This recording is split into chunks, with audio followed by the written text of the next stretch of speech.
This is Garis Masculist MGTOW flyers. That is 2 3-page essays on the themes of masculism and MGTOW, written by and read aloud by Prof. Dr. Hugo de Garis. This is flyer number 765, part 2, entitled Women's Diminishing Status. Carrying straight on.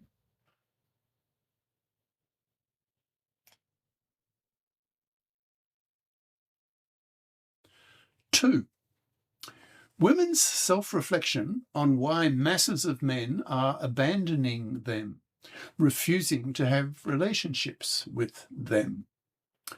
As stated above, feminism has had a monopoly over gender politics for 6 decades.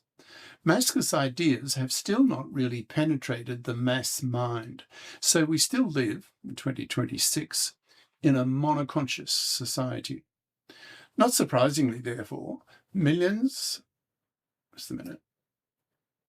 of women have been influenced by the monoconscious gender political bias of the feminists, so feel fully justified in trashing men in public for the gender crimes that men commit against women.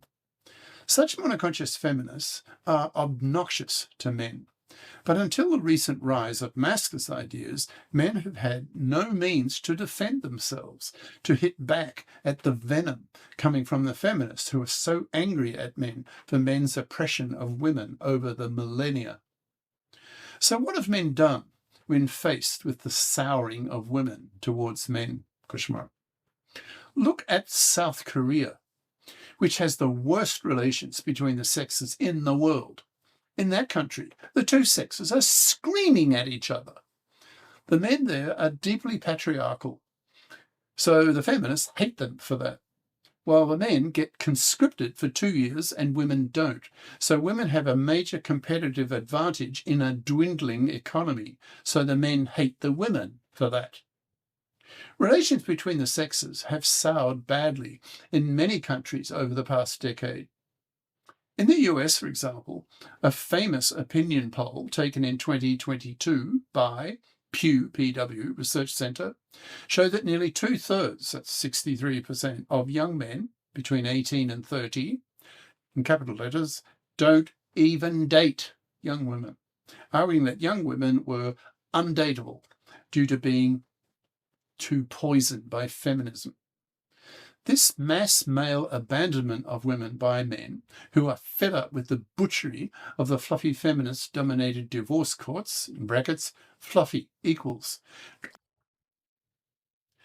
traditional woman who expects to live off the money and labour of a man for decades of his life, thus manslaving him for decades, and for one father in 4, divorce raping him, ruining his life, close brackets, has caused panic amongst young women.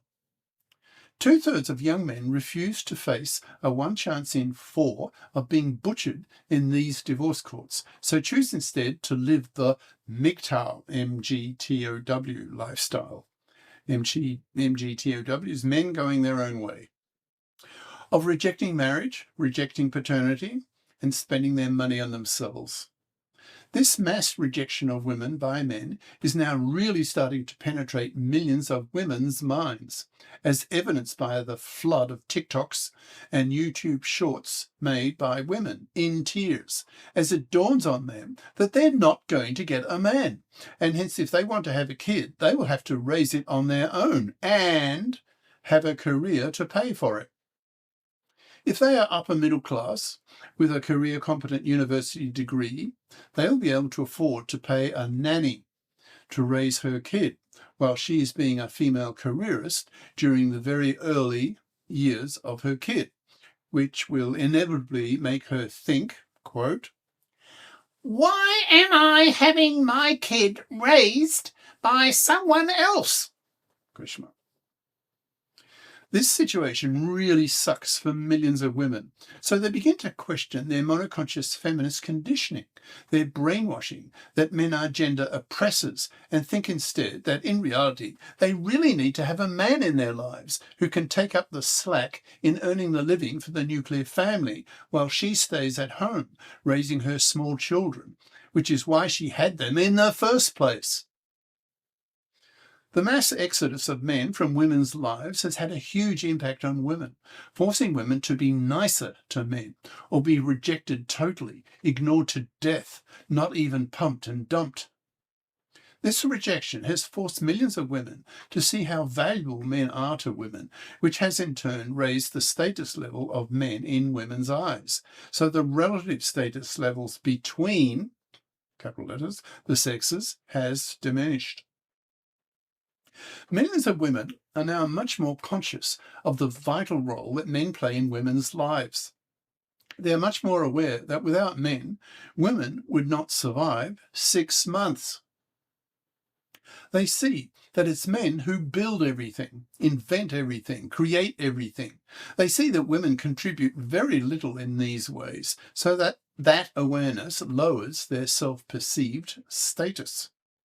This hefty self-reflection by women was forced on them by men's mass rejection, particularly by young men against feministed women, who were the most despised. 3.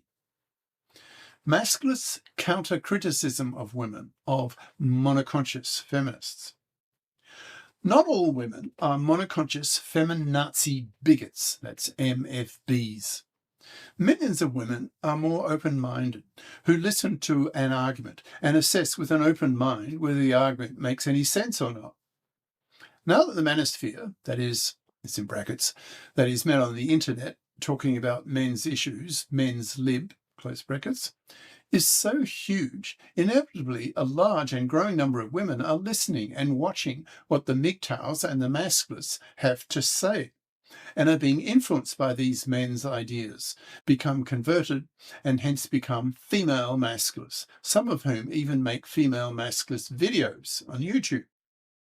There are now dozens of such women regularly producing female masculist material for mass consumption. Since women are more likely to listen to what women have to say, in brackets, given women's evolved self-group preference, close brackets, female masculists have a greater impact on the female mind than do male masculists. But rarely do these female masculists have truly original thoughts when it comes to men's lib. In most cases, they just parrot MGTOW and masculist ideas that were dreamt up by men over the past decade. So masculist and MGTOW ideas are penetrating the female mind. The lashing out by masculists against the hypocrisy and genocide of monoconscious feminists is influencing women, admittedly not yet in the millions, but that is the trend. It's probably only a question of time before nearly all upper middle class university-trained women will be as well informed of masculist ideas as they are with feminist ideas. When that stage is reached, which will probably be only a few years from now, many women, especially female masculists, will combine forces with masculists to mend fair the gender laws, to reform the divorce courts, to create a FIP society, to legislate the para-paternity rejection right, etc., etc. Masculists lash out at the insufferable arrogance of monoconscious feminists who trash men publicly, both frequently and readily. But from the masculist viewpoint, women oppress men so much worse with women's manslavery, women's divorce rape, women's forced fathering, etc. This very angry, ideologically hateful masculist critique of monoconscious feminism is influencing an ever-growing number of women, thus puncturing their monoconscious arrogance as they become increasingly bi-conscious, that is, as they become as familiar with masculist ideas as they are already with feminist ideas. The masculist critique of female inferiorities penetrates these female masculists' minds and thus lowers their female arrogance, their gender political ignorance, and their self-worth, as they become more conscious of men's many superiorities and of women's huge dependence on men for women's very survival. As women become more conscious of men's superiorities, they will lower their own relative general status in their own female eyes. This is the end of part 2.